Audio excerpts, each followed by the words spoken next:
One of the serious problems of using this technology lies in the fact that it exploits the brain's inability to distinguish a legitimate sound coming through normal channels from a sound sent via microwaves. Thus, the technology is used indiscriminately, especially for torture. The attack is invisible to the human eye, leaves no trace and crosses most urban obstacles. Moreover, it's not possible to capture the origin of the signal if it is disabled at the emitting source after the signal is processed by the target's cortex. Expensive, inaccessible equipment is required for most people to block and track this signal.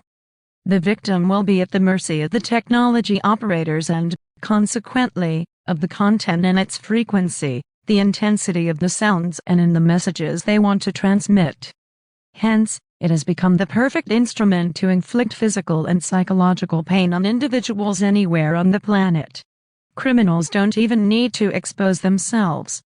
So, operators can settle in a remote base and use a transmitting antenna to send the V2K content, taking advantage of the infrastructure capable of triangulating between satellites, antenna and target. There are unscrupulous people who make a living from this type of attack. We're going to learn about the operators behind the technology in Chapter 5 in the next volume. Insults, bad words, sexual and moral harassment are the most common messages sent to the victims of this technology unknown to the majority of the general public. These messages are always addressed in a similar way by the operators who send such messages from a remote position and in complete anonymity. Torture using V2K is so intense and stressful that it can make a target collapse in a matter of days, leading to suicide, to the accomplishment of some serious crime of interest to operators in exchange for the end of the torture, or even the possibility of being manipulated under intense torture with mind control techniques that could make the victim a possible remote killer. Depending on the objective of the operators and the intellectual, socioeconomic and religious level, in addition to general knowledge and other factors that make up an individual's personality, the microwave voice can be used in several ways, from causing intense psychological and physical pain, performing information theft, simulating the voice of a mythical creature, or even making the victim think they are getting symptoms of a mental disorder called schizophrenia. After all, V2K is able to simulate it perfectly. The same symptoms of the disorder are also observed in targeted individuals subjected to long-term torture. Nevertheless, the external symptoms and the internal cause are artificially provoked by third parties via electromagnetic waves. In the course of the attacks, some victims may feel the need to consult a specialist in mental disorders. Unfortunately, they're likely to receive an inaccurate diagnosis, and the symptoms will be wrongly assessed, as it happens to most targets today due to several factors. The most important of them is the complete ignorance of this technology by those responsible for diagnosing these diseases. They diagnose the patient's clinical condition, which are associated with the reported symptoms, in addition to prescribing from strong medicines to unnecessary hospitalizations. Some symptoms of V2K victims are artificially created by a repeated, systematic and constant microwave stress. A more in-depth analysis of the subject is found on Chapter 2.3, in which I coined a new term, electric schizophrenia. In this chapter, we're going to focus on details that produce pseudo-hallucinatory symptoms, especially auditory ones, persecutory delusion, among others. The main purpose of using intracranial voice is to cause physical and psychological pain to the victim, to prevent them from reasoning as they did before they became a target. Stimulation of the brain makes it work under constant stress, which makes the victim develop mental health disorders. In addition, it makes it impossible for the individual to perform daily tasks, mainly of an intellectual nature that requires calculated reasoning, constant attention or high cognitive level. How to deeply think about a certain topic, how to reflect abstractly, how to study some subject or perform the job itself are some examples.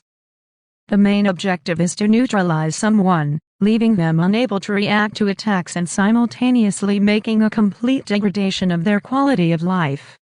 This technology also serves to extract information from the target's minds, activating memories with auditory stimuli and making the brain think about subjects that are of interest to operators.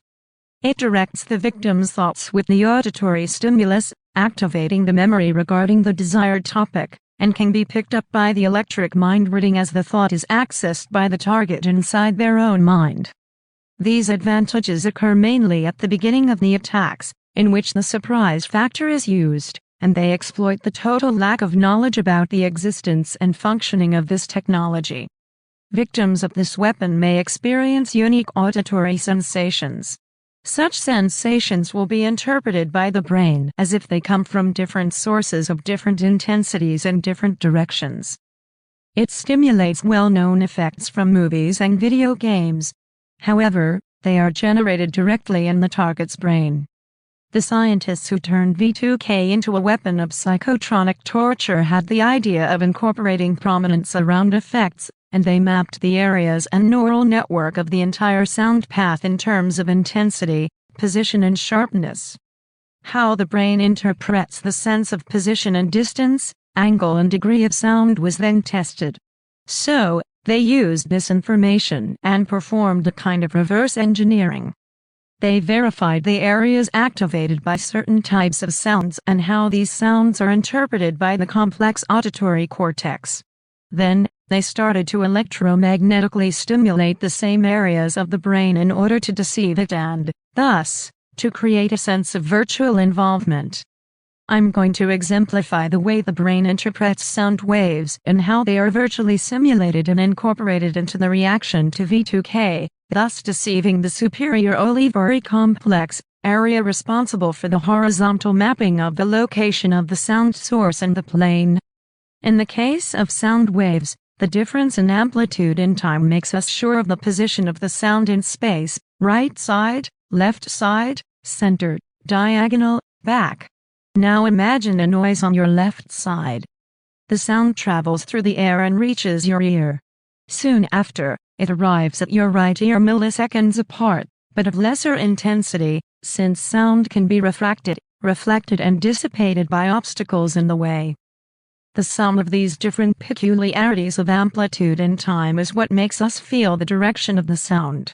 Frequencies of response regarding sonic signature features, delay and the sound arrival time, among other factors, generate the sound interpretation that the brain presents to us after being processed.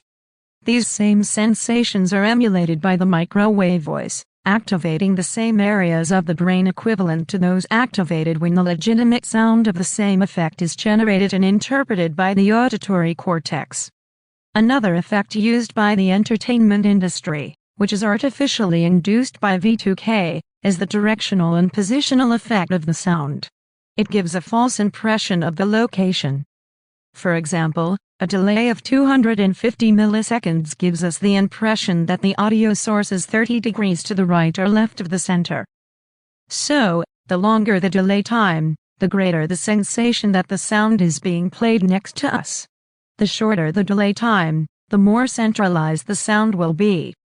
Just as the interauricular time interval, if it comes from the right, it will reach the right first, then the left. If it comes directly from the front, there is no delay. From the left, it will first reach the left, then the right. This delay allows us to locate the sound sources in the horizontal plane.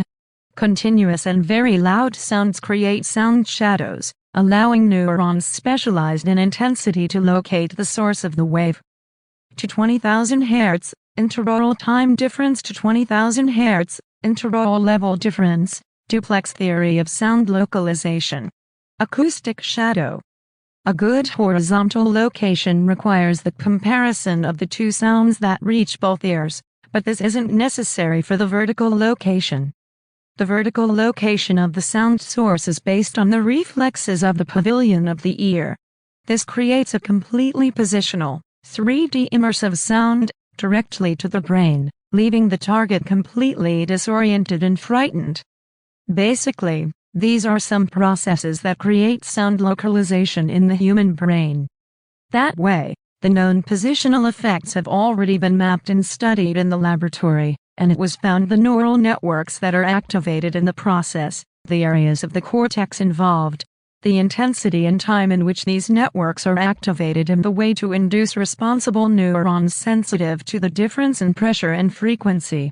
The neural configuration resulting from the process is emulated via V2K. It makes the target believe that the stimuli resulting from the microwave come from different positions and intensities as a mechanical sound, thus deceiving the brain on all occasions. Keep in mind that there's no differences in the way the microwave voice and the mechanical sound are interpreted by the brain. That's why this feeds the confusion and increases the madness.